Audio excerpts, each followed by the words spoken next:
कि जो देश अपने हथियार खुद बनाता है वही देश अपनी तकदीर भी खुद लिखता है।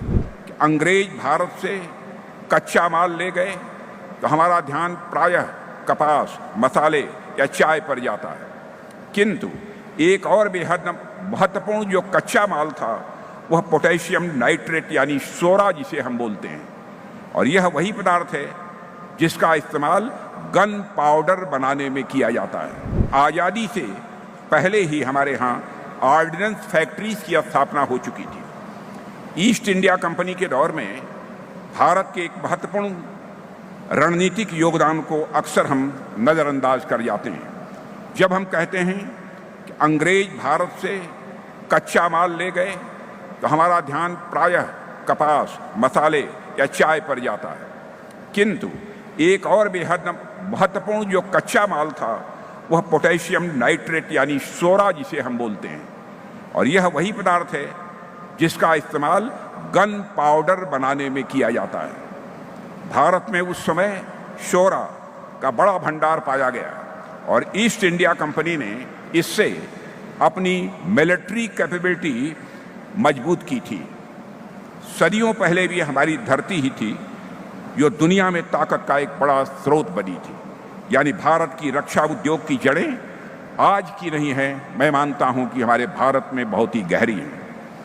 लेकिन स्वतंत्रता के बाद एक लंबा समय ऐसा रहा जब हम अपनी पुरानी क्षमताओं और आधुनिक रक्षा जरूरतों के बीच जो प्रभावी तालमेल होना चाहिए था वह प्रभावी तालमेल हम नहीं बैठा सके थे। इसकी एक बड़ी वजह यह थी कि रक्षा उत्पादन में प्राइवेट सेक्टर को जो अपॉर्चुनिटीज मिलनी चाहिए, जो पर्याप्त अवसर मिलना चाहिए, वह नहीं मिल पा रहा था, और डिफेंस इंडस्ट्री मुख्यतः पब्लिक सेक्टर यूनिट्स तथा ऑर्डिनेंस फैक्ट्रीज तक ही सीमित रही हैं।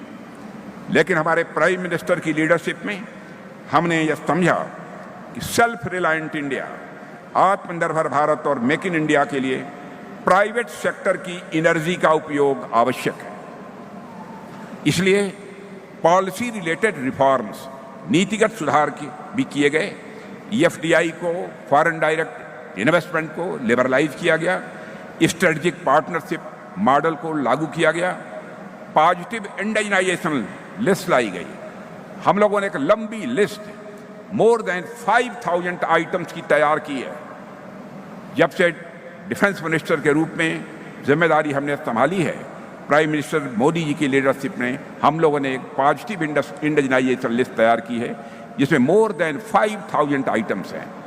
पॉजिटिव इंडिजिनाइजेशन लिस्ट का मतलब यह होता है कि हम लोगों का यह संकल्प है, चाहे जो भी होगा, जो भी इस पॉजिटिव इंडिजिनाइजेशन लिस्ट में आइटम्स हैं, हम उनको निर्धारित समय के अंदर हम भारत की धरती पर बनाएंगे, भारतीयों के हाथों से बनाएंगे, हम दुनिया के किसी देश से उसको इंपोर्ट नहीं करेंगे।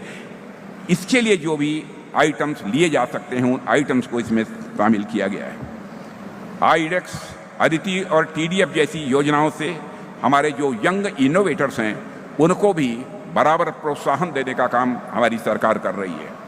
साथियों, मुझे याद है जब हमने पॉजिटिव इंडिजिनाइजेशन लिस्ट जारी की, कुछ लोगों ने उस समय सवाल उठाए कि क्या भारत अपने बलबूते पर ऐसे हथियार बना पाएगा। लेकिन हमें अपनी धरती पर, अपने लोगों पर भरोसा था। जब देश चंद्रयान और मंगलयान भेज सकता है तो उसे गोला बारूद बनाने में कितनी देर लगेगी, इसके कारण मेरा विश्वास और पक्का हुआ और मेरा भी हौसला बुलंद हुआ। हमने ये अनुभव किया कि जो देश अपने हथियार खुद बनाता है वही देश अपनी तकदीर भी खुद लिखता है।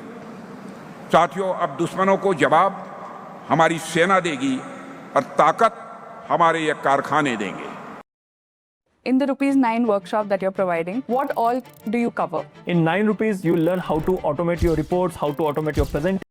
और हमारी सोच का नतीजा आज सबके सामने है। आज स्थिति यह है साथियों कि विदेशी कंपनियां भी हमसे जुड़ना चाहती हैं, फॉरेन कंपनीज भी हमारे साथ जुड़ना चाहती हैं, हमारे साथ टेक्नोलॉजी ट्रांसफर वह करना चाहती हैं। आज के कुछ वर्षों पहले भारत की यह स्थिति नहीं थी। यानी कि हम डिफेंस सेक्टर में मजबूती के साथ अपनी पहचान बना रहे हैं और केवल अपनी पहचान बना नहीं रहे हैं, बल्कि अपनी पहचान को बढ़ा भी रहे हैं।